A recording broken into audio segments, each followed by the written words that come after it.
I often say, there are three people in cinema: the person in front of the camera, the audience, and me. The rest is just packaging. The rest is a process. The rest is encouragement. The rest is preparation. The rest is, money sometimes, etc., etc.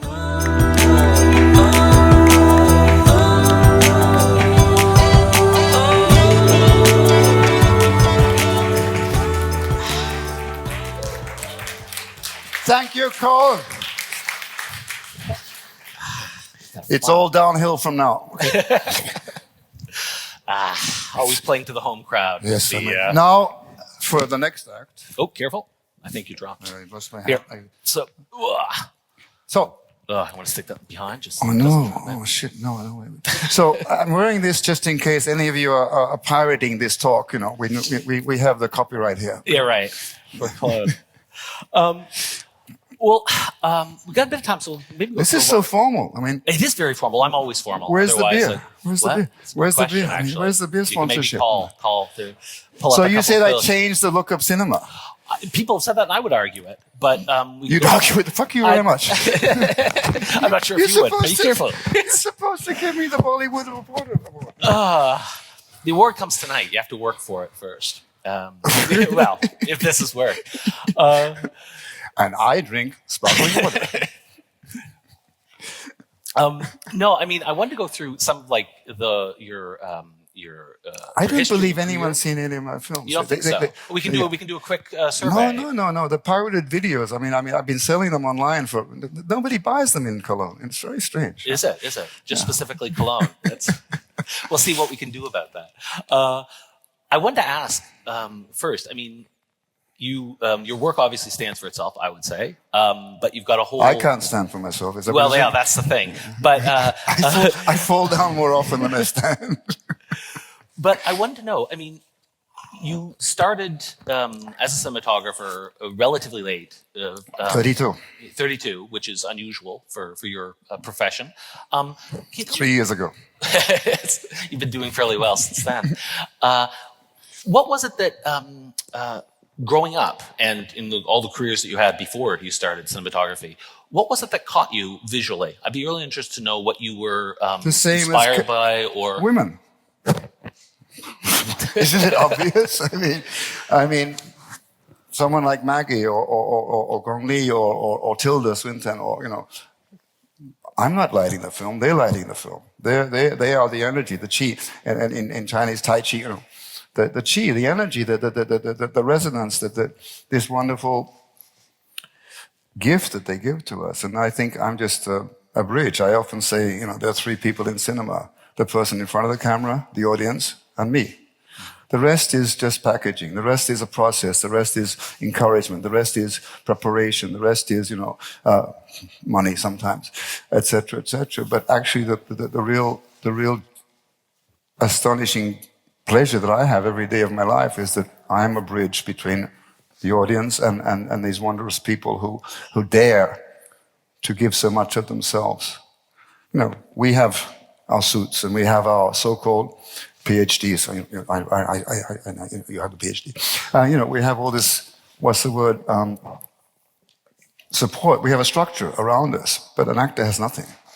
An actor is just who he or she is, and no more or less. And what an astonishing privilege to actually be able to share with some people, for example, now, this gift that they're giving to us. That's it. How did you even get involved in it? Because your first Women, film was... I told you. How did yeah, but it was, what, 1983 was your first film? The Day on the Beach from Abu Dhabi. How did you become involved with that? Because you didn't have a history before. No. I mean, in my family, they even now, I mean, the batteries would rot in the camera before we finished a roll of film. We went very non-visual, and to me, literature has always been...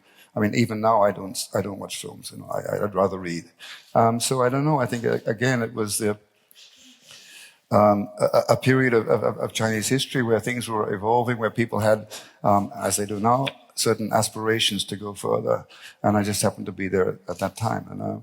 And to me, actually, film came to me through language. So I went to Hong Kong to study Chinese, and then whatever.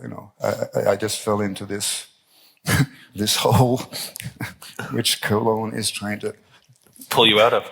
pull me out of. Yeah. So then, I mean, you said This you is very were serious stuff. You know. Is it? We don't have to be. Can we make some jokes? You know? Of course, please. Well, then tell me, because you started in Hong Kong, and you said you got to cinema through language, to first learning Chinese. I mean, my first friend is Trey Jian. My first Chinese friend is Trey Jian, who is he used to be the father of Chinese rock. Now he's the grandfather of Chinese rock. And yeah, I think it was through music. I think also, if you say, quote unquote, we've changed cinema because we freed it to be jazz.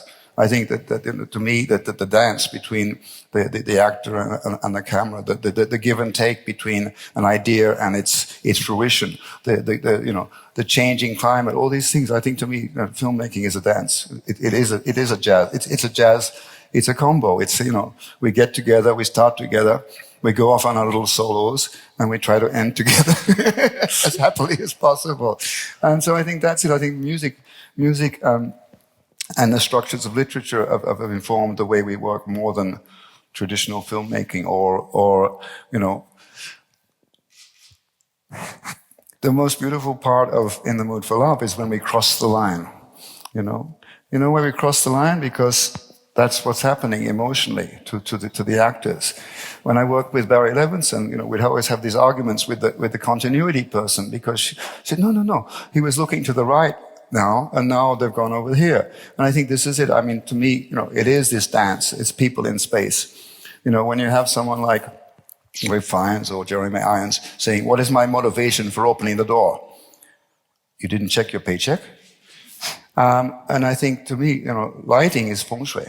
Lighting is about, creating the space. For example, the way they put the lights here, makes us sit here, basically, as opposed to over there. And I think this is it. This is the great pleasure of my journey is that I haven't gone to film school. Mm-hmm. They wouldn't let me in. and so you have all these rules that you don't know you're breaking. And it's so freeing. And then I've done many, I think I've done about 30 films with first-time, young directors. And they always ask the stupidest questions. They say, what if we do this? Are you serious? And then you say, well, what if we do this? And it's I think this is it. The great pleasure of my journey is that we don't know what the fuck we're doing. But we're going to do it, and no matter what, we're going to do it as we can. You do what you can. As some of the older people in the audience know, as a man, you do what you can, not what you want. Is that way of working? Did you hear that, girls? There's a lot of people nodding that they've had this experience somehow. Yeah, well, I think we all could. We've suffered through this doing what you can, not what you want kind of moment, yeah. Did that way of working come directly out of being in Hong Kong? Where is the simultaneous translation? I'm not sure. I don't have a plug in my ear. I don't know if there is a simultaneous translation. I think there's You've been here for how many years? You're not speaking to me in German? Do you want me to speak to you in German? Ja, sollte ich das dann machen? I can say liebe dich. We can try Chinese. I can say warum. I can say warum. That's about all you need, really. Yeah. That's what I said. I do what I can, not what I want. Warum? I started when I was 32 years old, and then I couldn't imagine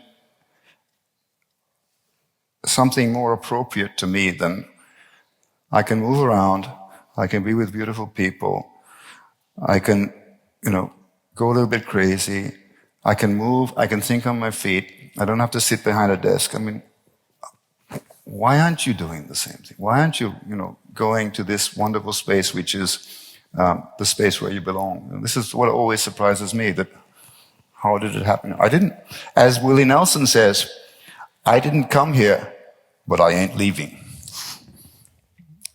So Willie's in a bar and he's been drinking and he's too drunk to leave, and he said, I didn't come here, because he doesn't remember.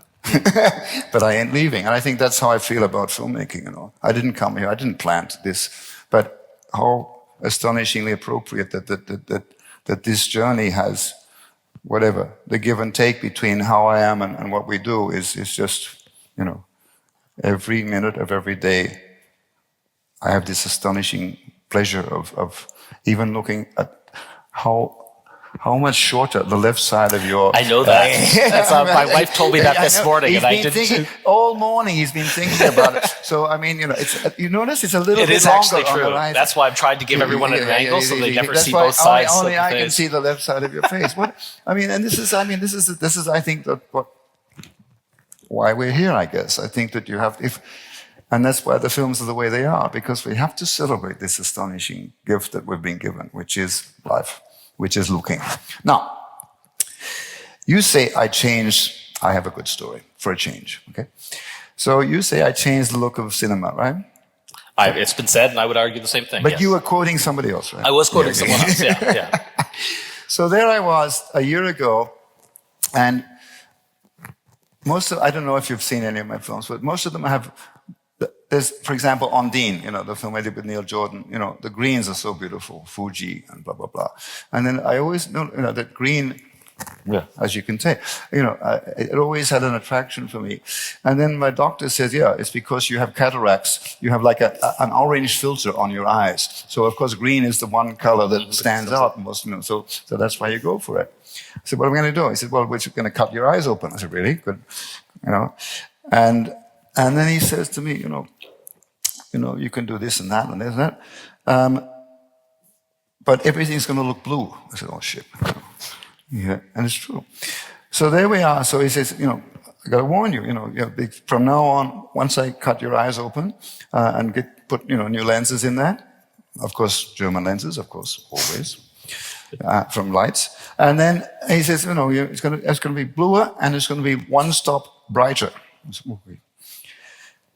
So there I was. I'm going to have the operation on Monday. So all weekend, I practiced the piano. Just called to say I love you. I mean, I was being, I could even tell the difference between a Heineken and a Carlsberg in my fridge. I mean, I was really practicing for 2 days. And then I go to the doctor, in the morning, and he says, are you okay? I said, no, I'm a bit nervous. He says, no. This is the doctor, one of the best doctors in Hong Kong. He says, I'm more nervous than you are. I said, why? He says, because today I'm going to change the look of cinema. Isn't that good? It's not my fault, it's my doctor's fault. If the films look the way they do, it's because of my doctor.